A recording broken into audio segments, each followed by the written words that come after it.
ovde ispred političke organizacije koju predstavljam. Svi smo mi ovde politički različiti. Nema više pregovora sa gradonačelnikom, jer on vas slaže. Gradonačelnik vas slaže i svaka vlast koja je bila pred njih vas je lagala.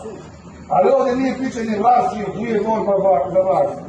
Zato pozivam vas sve, 30. decembra, ulazak u Skupštinu grada Vranja i ulazak u gradonačelnika Daleko i Drzdovana!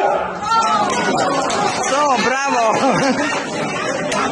Nema više 30. januara, nema više zezanja, nema da vas slaže o nekim mojim informacijama.